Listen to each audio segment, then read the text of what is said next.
Muli kasama ho natin ang kinatawan ng mamamayang Liberal Party List, si Representative Leila De Lima. Kaugnay po sila mga usapin. Magandang araw ho sa inyo, magandang tanghali at welcome sa Bombo Radio Philippines, Representative De Lima, ma'am. Magandang tanghali sa inyo, Bombo Genesis and Bombo Victor, saka sa mga nanonood at nakikinig sa programa nyo ngayon. Good afternoon. Magandang tanghali ho sa inyo. Thank you for joining us sa Bombo Radio Philippines sa Bombo Network News. Lately, nagkaroon po ng parang pagbabago ho yata sa liderato ho ng Liberal Party. Ano? And isa po kayo sa mga nahalal bilang chairperson ng Liberal Party, Kong? Yes, ako po ay na-elect as party chairperson nung NECO, National Executive Council meeting po namin nung Sabado, January 24. At along with me, na-elect din po si former Representative Erin Tanyada as party president at si Senator Kiko Pangilinan was appointed or designated as the chairperson emeritus. Oo. Na pagpapalit po ng liderato or in preparation na po sa 2028? Well, pwede namang masasabi na kasama yan. Pero yun na nga po, kailangan ho talagang i-firm up yung organisasyon ng LP, i-revitalize yung LP. Although nandyan po lagi ang LP kahit nung pagkatapos po nung administrasyon ni Pinoy, ni President Noynoy Aquino ay medyo nabawasan po na decimate yung membership o yung number ng mga miyembro ng LP. Saka grabe po yung mga paninira noon nung dating administrasyon sa aming partido. Pero mailan-ilan pa po ang talagang sticking it out sa Liberal Party for its principles, for its vision, at yung the values that, the core values that it represents.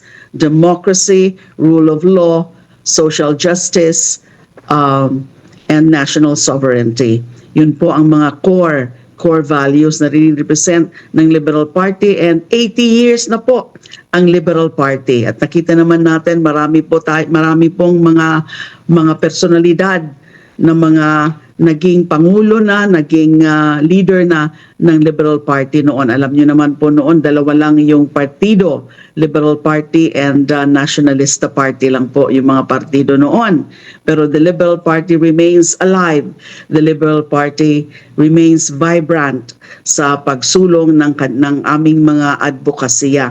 Hindi po kami nasiil o hindi po pasisiil ang Liberal Party at sama-sama po kami para sa tama. Kung curious lang, kasi dati nag-post si Senator Trillanes ng isang larawan, isang picture, kasama ko kayo, kasama si Senator Kiko, Senator Risa, even si Attorney Barry na dating spokesperson ni VP Lenny. May connection ho ba ito dun sa pagbabago po ng leadership lately?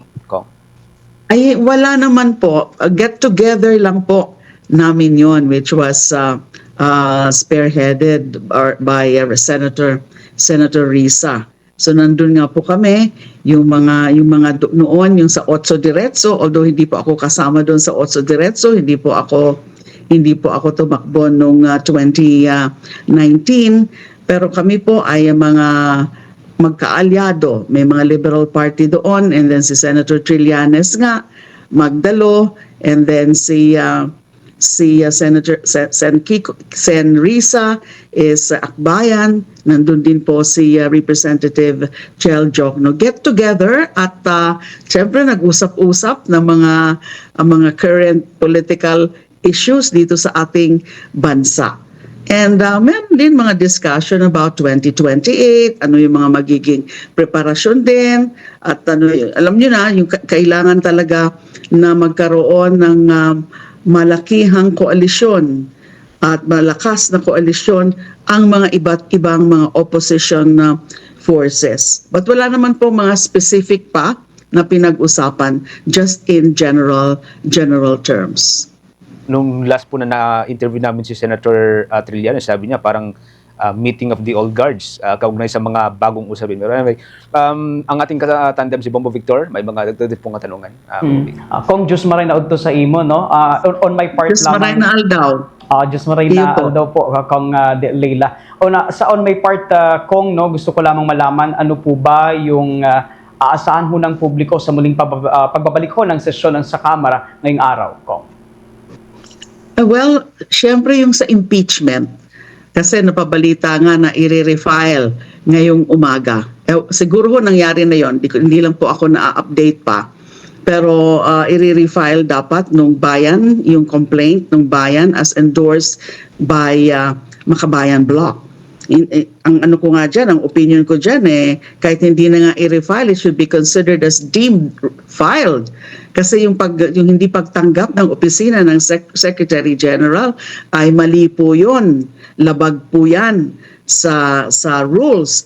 Kasi malinaw po sa rules na kapag merong complaint from a private citizen or private citizens as endorsed by any member or members of the House, ito ay fina-file with the Office of the Secretary General and to be immediately referred to the Speaker.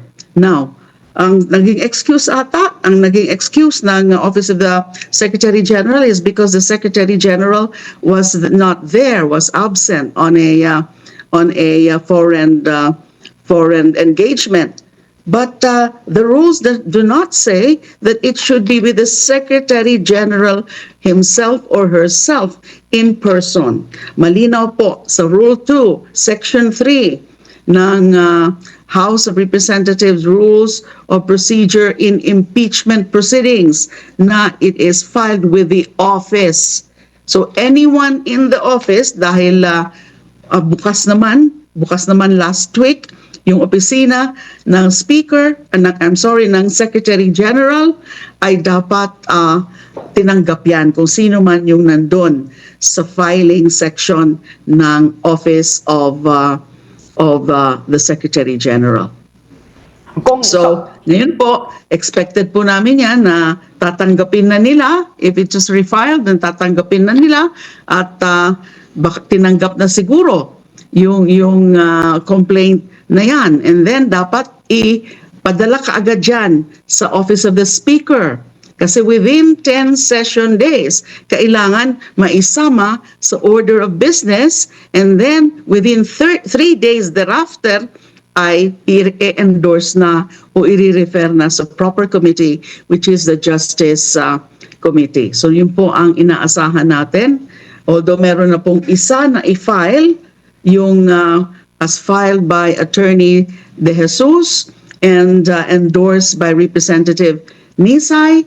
Siguro naman itong complaint na ito from as endorsed by the Makabayan Bloc ay sabay din na i-refer sa Justice Committee along with that first complaint. Kung sa usapin ho ng impeachment complaint against President Ferdinand Marcos Jr., sa tingin niyo po ba, malaki po ba yung tsansa na ma-impeach ang Pangulo sa Kamara de Representantes? Gayong may mga ilang senador ho na nadawit ho sa issue ng flood control and baka ho may possibility na bumaliktad sila at maging against sila kay Pangulong Marcos. Alam naman natin na kapag impeachment complaint ay numbers game po ito. Ano ho ang masasabi nyo dito? May possibility ba ko? Mahirap po kasi ilahad ko na kung ano yung aking opinion o tingin dun sa mga complaints. Kasi may dalawa na nga tayong complaints, of the first and the second complaints. Although nabasa ko na ho pareho, at syempre meron ho ako mga initial thoughts, pero ang hirap po kasi na isa publiko at this point and until I further scrutinize yung complaint mismo and then yung mga supporting documents, yung mga ebidensya. Kasi po uupo po ako as a member, an ex-officio member of the Justice Committee na magtatalakay sa mga impeachment complaints. So ayaw ko pong masabi na at this point ay pinipre-judge ko na any or both of those complaints. Alright. Other than impeachment complaint kong, no, ano hong priority legislations na isusulong nyo ngayon, lalo at sinasabi ho nitong si Majority Leader Marcos, o Sandro Marcos, na mayroon pang 36 na target na maipasa sa 20th Congress. Go ahead, Kong. Opo, meron po kami mga bills na mga nakasalang pa, including na yung sa party list reform bill, and then of course the anti-political dynasty bills na meron na po, nakaschedule na po sa Committee on Electoral Reforms and Suffrage. Ang pagkakaalam ko po, meron pong 19 na anti-political dynasty bills na na-file na at yun po ay kasama sa tatalakayin bukas sa hearing ng Committee on Electoral Reforms and Suffrage. That is tomorrow, Tuesday, that's January 27. And then hinihintay rin po namin kung kailan nga i-schedule yung mga party list reform bills. May ilan-ilan din po na party list reform bills and several others. Ako nga po last week na-file ko yung Magna Carta for Small Fisher Folk, tsaka yung Katig ng mga Mangingisda Act. Yun po yung fuel subsidy for small fisher folks bill. So ilan lang po yan. And then ngayon po may na-file na naman po ako yung Journalist Welfare and Protection Bill, and a bill also calling for a resolution calling for an inquiry into the state, into the conditions of care homes for our senior citizens. So meron pa po akong ilan pa na mga nakapending na mga panukalang batas na na-file ko na po. Hinihintay ko lang po yung mga notices para sa kanilang committee hearings. Salamat po, Congressman Leila de Lima. Abang Genesis, baka may mga follow-up questions ka ba dyan? Okay. Kung panghuling katanungan na lamang, lately naging controversial po yung mga statement nitong embahada ng China dito sa Manila, and of course yung foreign ministry ng China. Dati ho kayo nagsilbi sa Department of Justice and even sa Commission on Human Rights. So familiar ho kayo sa usapin po ng diplomasya, yung pagbibigay po ng mga iba't ibang mga statement, mga pahayag. Anong komento ho ninyo dito sa naging statement lately, controversial na statement ng Chinese Embassy at ng Foreign Ministry ng China? Controversial talaga, nakakagulat, medyo abnormal. It's really abnormal yung mga ganyang klase mga statements from a diplomatic mission, na yung mga diretso na mga inaatake, mga government officials, lalo na si PCG spokesperson, Tariela, and several others. Kami po, tinira rin po kami, inatake rin po kami, sinagot ng kahaba-haba yung aming mga naging statement din, na we are just really asserting our rights. We are telling the truth about what's happening in the West Philippine Sea. Pero hindi nila nagugustuhan. Mula po nang umupo yung bagong ambassador ng China, napansin po namin yung ganyan. Na it's really not the normal thing for a diplomatic mission to be doing, directly attacking mga opisyal ng home state. Kaya hindi natin masisisi yung sinasabi rin ni Senator Risa. I agree na medyo we are the Chinese embassy is a bad guest. Kasi it's not the way to do it. Kung may mga reklamo sila sa mga sinasabi o sa mga kung ano na mga ginagawa ng mga opisyal dito sa Pilipinas, ipadaan nila sa diplomatic channel. Hindi yung diretso nilang inaatake at kina-counter na para bang sila ay mga trolls, na it's more of propaganda than an official statement from a Chinese embassy. So in fact, meron po akong balak at iimbitahan ko po yung mga members, the other members of the WPS bloc in the House of Representatives, saka yung mga kapartido ko po, yung sa Liberal Party bloc na samahan ako sa isang resolution na hihahain ko po within the week as soon as possible na about that issue. Na calling on the executive department, particularly the DFA, to take bolder diplomatic steps to address yung ganyan na mga ginagawa ng Chinese embassy dito sa Pilipinas. May violation po yan, is a violation of the Vienna Convention on Diplomatic Relations. It's akin to interference with the affairs of the state. They have no business calling out yung mga individual statements ng mga opisyal and appointed and elective officials of the Philippine government, the host state. Again, it's not a normal actuation or behavior on the part of the Chinese embassy. Sabi nga ng ilang foreign observer kung balik sana muna sila sa foreign diplomacy 101. Okay, sige, maraming salamat po. Yes. Opo. Thank you for Opo. joining us, Kong, hanggang sa mga susunod na kayo po kami makausap. Ingat po kayo, Kong. Salamat din po. Have a good day.